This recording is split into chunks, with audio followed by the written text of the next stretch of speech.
এই জমিনের মধ্যে যত দিন বেঁচে থাকবা, এই জন্য সাবধানতা অবলম্বন করতে হবে।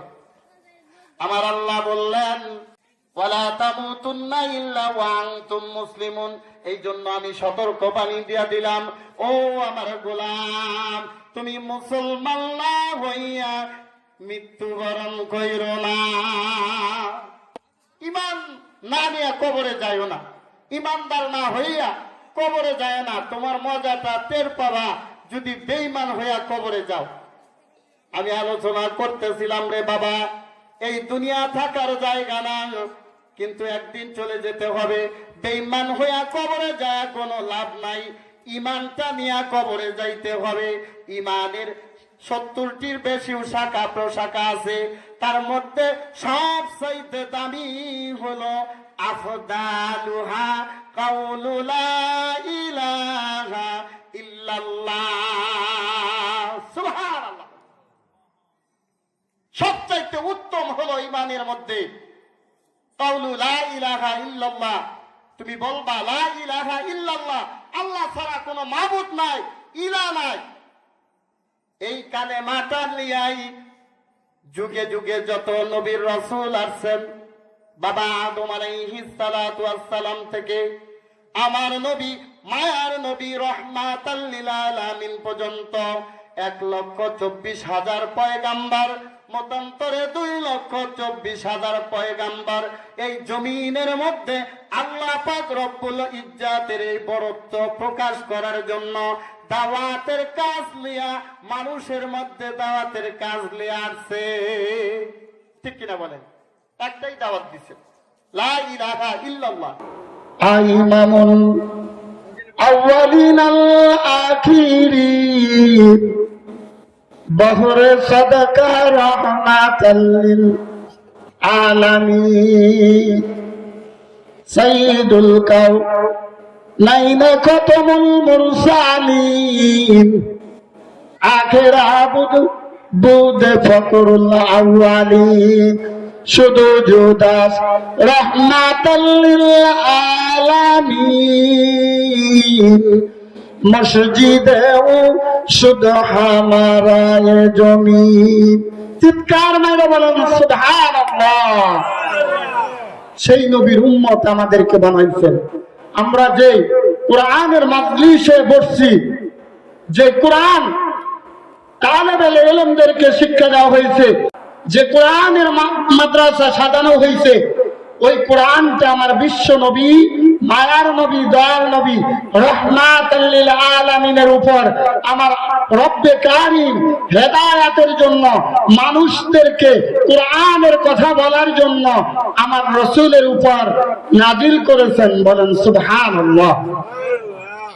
নাজিল করার পর আল্লাহ তাআলা রাসূলকে বলে দিলেন, ওয়াযাক্কির ফাইন্নায যিকরা তানফাউল মুমিনিন। আল্লাহু আকবার বলেন। ওয়াযাক্কির, হে নবী আপনি নসিহত করতে থাকেন, কোরআনটা তিলাওয়াত করিয়া করিয়া কোরআনের কথাগুলা মানুষদেরকে শোনাতে থাকেন। যারা মুমিন, যারা পরহেজগার, যারা মুত্তাকি, যারা ঈমানদার, যারা জান্নাতের মেহমান, তারাই কোরআনের কথা শ্রবণ করবে। সুবহানাল্লাহ বলেন। আজকে কোরআনের মাজলিস সাজানো হয়েছে, কোরআনের কথা না শুই না আমরা এদিক সেদিকে যদি আড্ডা দেই, তাহলে কি এই হক আদায় হইল? তাহলে মুমিন হইতে পারবো না। কারণ আল্লাহ বললেন, আমার কথা না, কোন মৌলবী মাওলানার কথা না, কোন পীর সাহেবের কথা না, আমার আল্লাহ নিজে বলে দিলেন, হে রাসূল আপনি মানুষদেরকে নসিহত করতে থাকুন, আর নসিহত কবুল করবে, কোরআনের কথা শুনবে, কোরআনের কথা মজা লাগবে তাদের কাছে, যারা ঈমানদার, যারা পরহেজগার, যারা মুত্তাকি, যারা জান্নাতের মেহমান। সুবহানাল্লাহ বলেন। তাহলে আমাদের জান্নাতের মেহমান হওয়ার জন্য কোরআন শোনার প্রয়োজন আছে কি নাই? রাসূল কোরআন তিলাওয়াত করতেন, কাফের বেঈমানেরা বলতো, হে রাসূল আপনি নিজে মন গড়া কথা বলতেছেন, এগুলা আল্লাহ আপনার কাছে নাজিল করেন নাই। নাউজুবিল্লাহ বলেন। আল্লাহ সঙ্গে সঙ্গে আয়াত নাজিল কইরা কাফের বেঈমানের দাঁত ভাঙা জবাব দিলেন। আল্লাহ তাআলা পবিত্র কোরআনের মধ্যে ঘোষণা করে দিলেন, ওয়া মা ইয়ানতিকু আনিল হাওয়া ইন হুয়া ইল্লা ওয়াহয়ুন ইউহা। সুবহানাল্লাহ বলেন। হে দুনিয়ার মানুষেরা, হে বেঈমানেরা, হে নাফরমানেরা, হে কাফের মুশরিকেরা, তোমরা শুনে নাও, আমার রাসূল নিজে থেকে কোনো কথা বলেন না।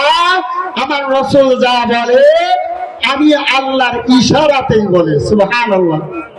এই জন্য আল্লাহর এক ওলি বলেন, মুহাম্মদ হরগিজ না গুপ্তে তানা গুপ্তে জিবরাইল, জিবরাইল হরগিজ না গুপ্তে তানা গুপ্তে রব্বে জলি। হযরত মুহাম্মদ মুস্তাফা সাল্লাল্লাহু আলাইহি ওয়াসাল্লাম ততক্ষণ পর্যন্ত কোনো কথা বলে না যতক্ষণ পর্যন্ত হযরত জিবরাইল আলাইহিস সালাতু ওয়াস সালাম কোনো কথা না বলে। আর হযরত জিবরাইল আমিন, হযরত জিবরাইল আলাইহিস সালাতু ওয়াস সালাম ততক্ষণ পর্যন্ত কোনো কথা বলেন না যতক্ষণ পর্যন্ত আমার রব্বে করিম রব্বুল আলামিন কোনো কথা না বলে। সুবহানাল্লাহ।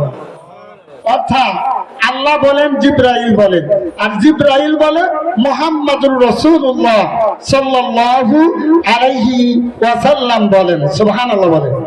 সেই কোরআনের কথা আমরা শুনতে আসছি, ঠিক কিনা বলেন? আল্লাহ তাআলা আমাদেরকে শ্রেষ্ঠ মানুষ, সৃষ্টির সেরা জীব, আশরাফুল মাখলুকাত বানায়া দুনিয়াতে কেন পাঠাইলেন?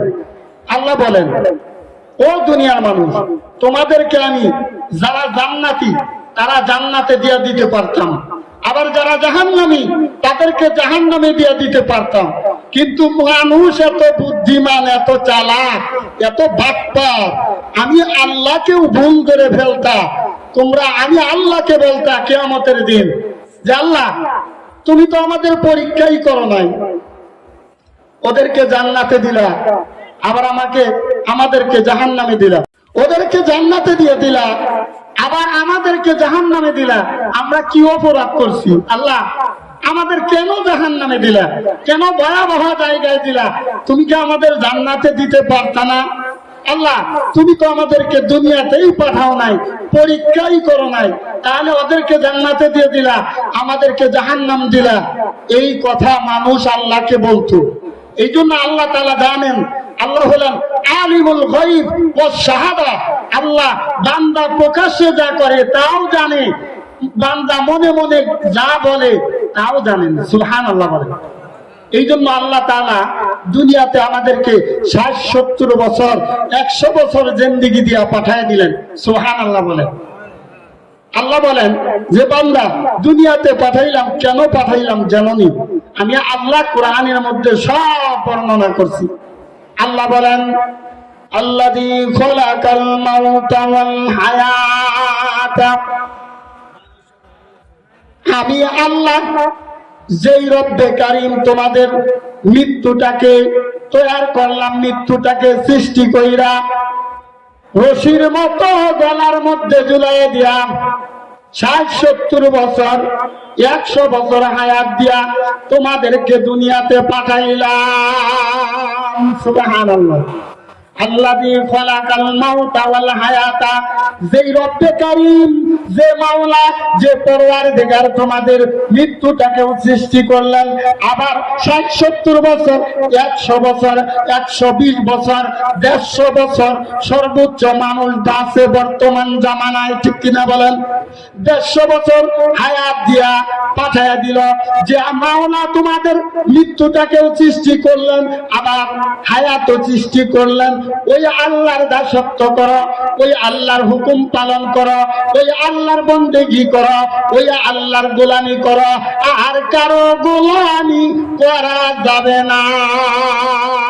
আল্লাহু আকবার বলেন। ওই আল্লাহর ইবাদত করা লাগবে। মূর্তি পূজা করলে লাভ হবে না, চন্দ্র পূজা করলে লাভ হবে না, পাহাড় পূজা করলে লাভ হবে না, পাহাড়ের মধ্যে সেজদা দিলে লাভ হবে না, বড় বট গাছের সামনে যায় সেজদা দিলে লাভ হবে না। জগতের মধ্যে এইরকম লোক আছে কি না? আছে কি না? আছে না? মূর্তি পূজা করে, পাহাড় পূজা করে, চন্দ্র পূজা করে, সাগর পূজা করে, বড় বট গাছের পূজা করে, ঠিক কিনা বলেন?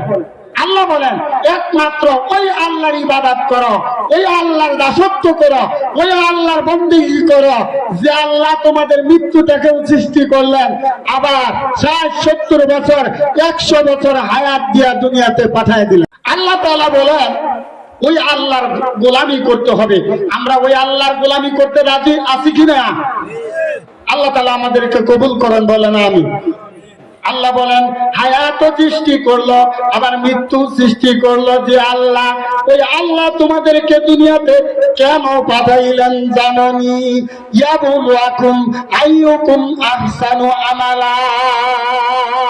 আমার আল্লাহ বলেন আমি আল্লাহ তোমাদেরকে দুনিয়াতে পাঠাইলাম কে কতটুকু ভালো আমল করা, এইটা পরীক্ষা করার জন্য। আল্লাহু আকবার বলেন। আল্লাহ আমাদের দুনিয়াতে পাঠাইছেন পরীক্ষা করার জন্য, আর কোনো উদ্দেশ্য নাই, আর কোনো কাজ নাই। কিন্তু আমরা দুনিয়াতে আইসা জান্নাতের মেহমান না হইয়া জাহান্নামের দিকে দৌড়াইতেছি, ঠিক কিনা বলেন? দুনিয়ার রাজত্ব পাইয়া, দুনিয়ার ক্ষমতা পাইয়া, দুনিয়ার এই শান শৌকত পাইয়া, দুনিয়ার কাজে মাতোয়ারা হইয়া, সুন্দরী নারীর লোভে পড়িয়া, ধন সম্পত্তির লোভে পড়িয়া, টাকা পয়সার লোভে পড়িয়া, রাজনীতির লোভে পড়িয়া আজকে আমরা আল্লাহর নাফরমানি করতেছি, ঠিক কিনা বলেন? আল্লাহকেই মানি না, এমন পাওয়ার দেখায়, এমন ক্ষমতা দেখায়, আল্লাহকে পর্যন্ত মানি না।